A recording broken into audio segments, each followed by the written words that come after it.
gravando. Oi, moça, não tem problema não.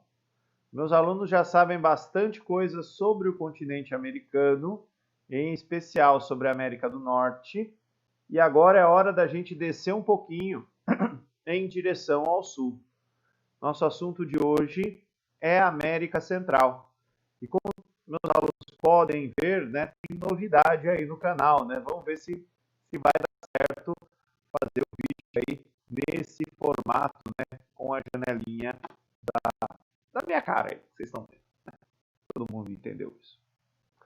Bem, vamos lá. O nosso assunto de hoje é a América Central e a ideia um pouquinho, né, é falar sobre as características geográficas, obviamente, da América Central, né, os seus aspectos físicos, seus aspectos humanos, os países, né, que são aí principais, que a gente tem que conhecer mais, enfim. Então vamos lá. Primeira coisa importante é entender a localização da América Central. Apesar de ter esse nome, né, América Central, ela não fica necessariamente no centro do planeta. Tá? A América Central, ó, aqui está a linha do Equador, cortando a América do Sul. A América Central ela vai ficar nessa região entre o Trópico de Câncer, né, e a linha do Equador. Mais precisamente, né, mais perto do Trópico de Câncer do que do Equador, na zona tropical do planeta. Só que a gente dá o nome de América Central porque ela está no centro, né, no meio do caminho entre a América do Norte e a América do Sul. A América Central ela se divide aí em duas grandes sub-regiões. A América Central continental, que vai fazer a ligação entre a América do Norte e a América do Sul, e a América Central insular, né, que são as ilhas aqui do Caribe, também conhecidas como Antilhas, né, porque os espanhóis, portugueses, ali na época das grandes navegações, eles descobriram ilhas, né, no litoral da África, principalmente, quando Colombo cruza o Atlântico, né, ele vai descobrir as ilhas opostas, né, as anti-ilhas, e o nome também aparece em alguns livros de história. De qualquer forma, ó, percebam algumas coisas sobre essa região. Então está na zona tropical, clima é tropical, quente o ano todo e bastante úmido. E tanto na América Central continental quanto na insular, a influência da maritimidade ela é bastante grande, é bastante forte. Do ponto de vista geológico, a América Central continental é numa região de choque de placas tectônicas, né? Então também sujeita aí a vulcões, terremotos. E aqui, ó, na América Central Insular, a mesma coisa. Tem uma outra placa tectônica pequenininha aqui, que é a placa do Caribe, né? E tem várias dessas ilhas nessa região, né, de borda de placa tectônica. Também tem vulcão, também tem terremoto e, ocasionalmente, um maremoto. Tá? Ah, e como se não bastasse tudo isso, ó, essa região aqui ainda é rota de furacão. Bem, o que vocês têm que saber aí sobre a América Central de maneira geral? Essa divisão entre insular e continental eu já falei. Dá para notar aqui no mapa que os países da América Central, todos eles, ó, têm um território bem pequenininho, né? Dava para juntar talvez todos os países da América Central numa Venezuela, que aparece aqui embaixo. Tá? Então são países de território bem pequenininho, todos a gente classifica como subdesenvolvidos, não industrializados. Tá? Alguns deles têm outros setores econômicos, tipo o setor terciário, um pouquinho mais desenvolvido, eu já falo deles, mas assim, via de regra, são países subdesenvolvidos, não industrializados, que dependem muito da agricultura, que dependem muito do extrativismo, né, para a manutenção aí, econômica das suas sociedades. Principalmente, né, da agricultura de produtos tropicais, frutas tropicais. Historicamente, a maioria deles produz para o mercado dos Estados Unidos. Por isso que eles têm um apelidinho também de quintal dos Estados Unidos, né, na América Central seria o quintal dos Estados Unidos, ou um outro apelidinho de República das Bananas, né? Aí tem duas visões, né? República das Bananas, porque esses países produzem frutas tropicais, ou República das Bananas, porque banana é algo que não tem muito valor, né? E como são países pequenininhos, sem grande expressão econômica, né? É uma conotação meio pejorativa a eles. Um pouquinho mais recente, né? Esses países se tornaram também grandes centros de atração turística, né? Um lugar muito bonito, ilhas, praias, florestas tropicais, enfim, né, os chamados paraísos tropicais.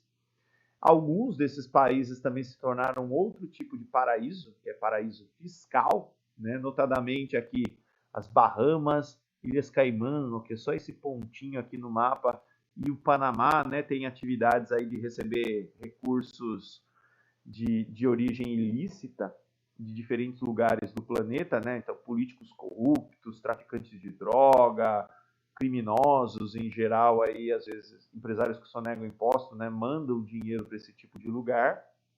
E um outro fenômeno que é bem recente é que alguns desses países começaram a atrair idosos, né, de classe média baixa de países desenvolvidos. Então, às vezes o cara se aposenta lá nos Estados Unidos com uma renda ali de $2.000, $3.000, e para o padrão de vida local isso é pouco. Mas se ele vai morar no país da América Central, né, os $3.000 dele transformam, né, a maneira que ele vive. Ele consegue morar num lugar legal, morar perto da praia, enfim, com uma qualidade de vida melhor do que ele teria no seu país de origem. Então tem muitos idosos, né, dos Estados Unidos e da Espanha procurando, às vezes, um lugarzinho aí à beira do mar para terminar os seus dias. Bem, países de destaque da América Central continental. Tem 7 países na América Central continental, porém desses 7, os 3 mais ao sul aqui são os mais importantes, né, que tem alguma coisinha aí para vocês conhecerem. Começando de baixo para cima, Panamá, né? O Panamá ele é muito importante porque ele é o país mais estreito da América Central. E por ser o país mais estreito da América Central, é o que vai ter a menor distância entre o Oceano Atlântico e o Oceano Pacífico. Por conta disso, né, escolheram, os Estados Unidos escolheu, antes teve um francês que queria fazer isso, né, escolheram aqui o Panamá para fazer um canal transoceânico, né, que é o canal do Panamá, que é uma via de comércio, de tráfego marítimo, né, muito importante no mundo de hoje. Além disso, né, além do canal, o Panamá também funciona como entreposto comercial, né, mercadorias são deixadas ali para depois seguirem destino para outros países. E como eu já mencionei, também tem alguma atividade recente de paraíso fiscal. Tá?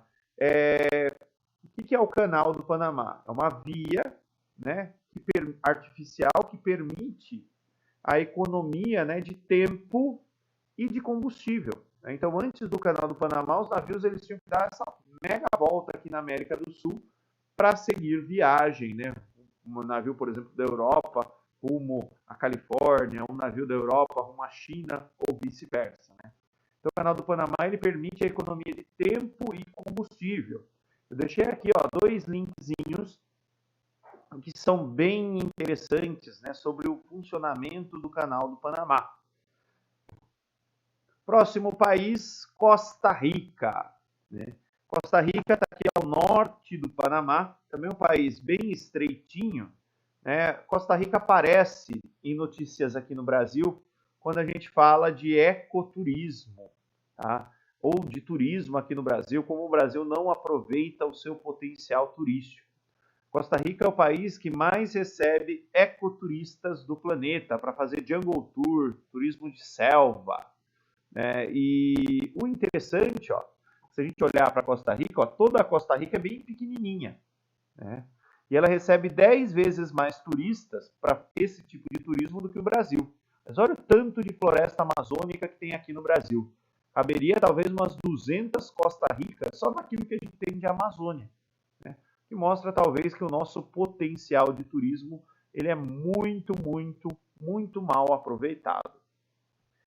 E o último país da América Central continental que eu queria mencionar é a Nicarágua. Antes eu nem falava da Nicarágua, embora tenha uma coisa muito interessante na Nicarágua, que é o Lago Nicarágua, como vocês podem ver aqui no mapa. O Lago Nicarágua, dentro dele tem uma ilha, e dentro dessa ilha tem um lago. Mas, depois vocês fuçam no Google Earth, vocês veem isso. O interessante da Nicarágua é mesmo o Lago Nicarágua. Existe um projeto chinês de construção de um canal marítimo para concorrer, né, com o canal do Panamá. Então a ideia chinesa é aproveitar que já tem aqui o Lago Nicarágua, abrir um caminho desse lado, abrir um canal desse lado e permitir aí a navegação entre os oceanos por um canal que seria maior do que o canal do Panamá, então por onde passariam navios de porte maior do que aqueles que passam pelo canal do Panamá, só que sob controle chinês, né? Vamos aguardar aí as cenas dos próximos capítulos geopolíticos, né? Mas muito provavelmente os meus alunos talvez vejam essa obra em construção ou em funcionamento. Saímos da América Central continental, vamos para a América Central insular, né? A região aí do Caribe. Todas essas ilhas aqui, quem assiste Piratas do Caribe, né? Toda essa região aí bem paradisíaca. E aqui tem dezenas de países, tá? Cada ilhazinha aqui é um paizinho diferente, tá? Tem uma divisão, né, da América Central insular que fala em grandes Antilhas, que são as ilhas grandes, e pequenas Antilhas, que são as ilhas de tamanho menor.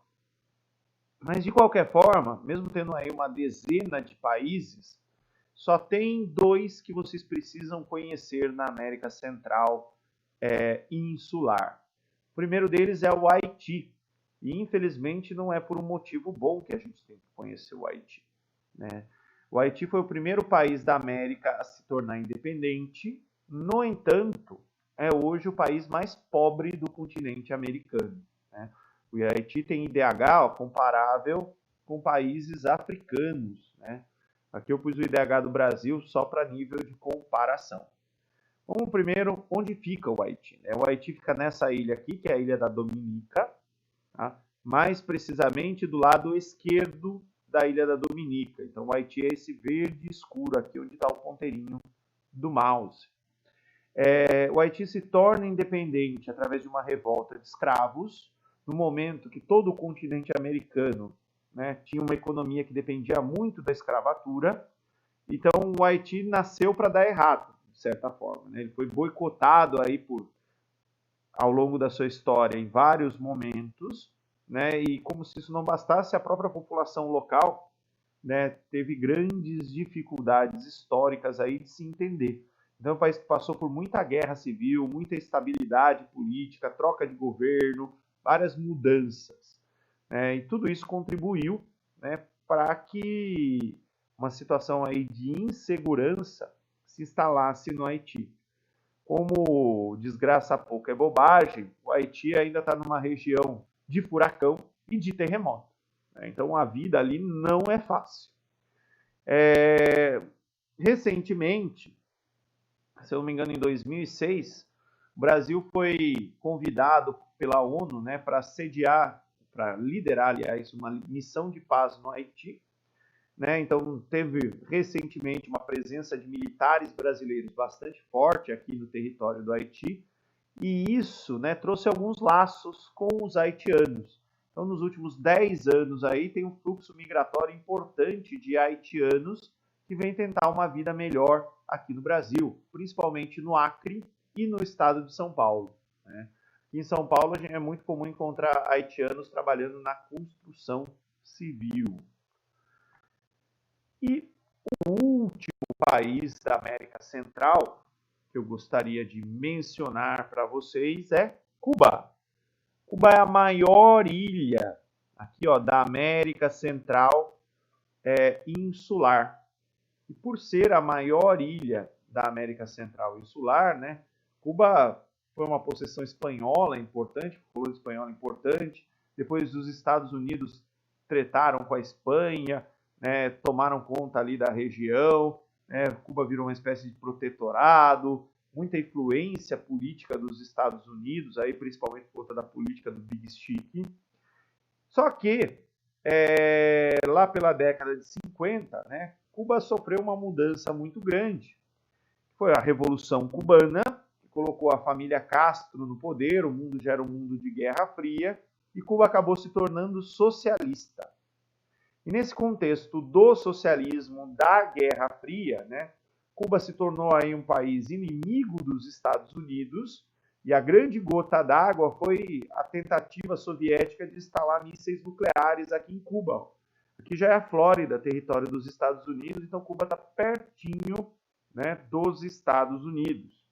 De qualquer maneira, quando teve a crise dos mísseis, os Estados Unidos decretaram um embargo econômico, né, bem severo sobre Cuba. Então, nada que tem tecnologia dos Estados Unidos entra em Cuba, mesmo que tenha sido produzido em outro país, e nada que tenha matéria-prima cubana, né, até uma determinada porcentagem, entra nos Estados Unidos. Tipo, se uma fábrica de bolacha francesa fizer bolacha usando açúcar cubano, né, esse açúcar em tese não, essa bolacha em tese não poderia ser vendida nos Estados Unidos. Isso deixou Cuba, né, muito pobre, né, é um dos países, né, com renda per capita, com situação econômica bem baixa aí do continente americano, né? É muito comum também pelas ruas de Havana ver esses carros antigos circulando. Então, do ponto de vista econômico, Cuba é um país muito, muito pobre. Porém, quando a gente vai olhar os indicadores sociais de Cuba, né, tem algumas coisas aí que chamam bastante atenção, né? A expectativa de vida cubana é maior do que a expectativa de vida aqui no Brasil, nós somos mais ricos do que Cuba. Nível de escolaridade médio dos cubanos também é maior do que o nível de escolaridade médio dos brasileiros, né? Então, assim, eu acho que Cuba está aí para mostrar que a gente usa mal, talvez, aquilo que a gente tem. A gente poderia, talvez, viver numa situação um pouquinho melhor, né, se a gente usasse melhor os nossos recursos, se não tivesse desvios aí no caminho.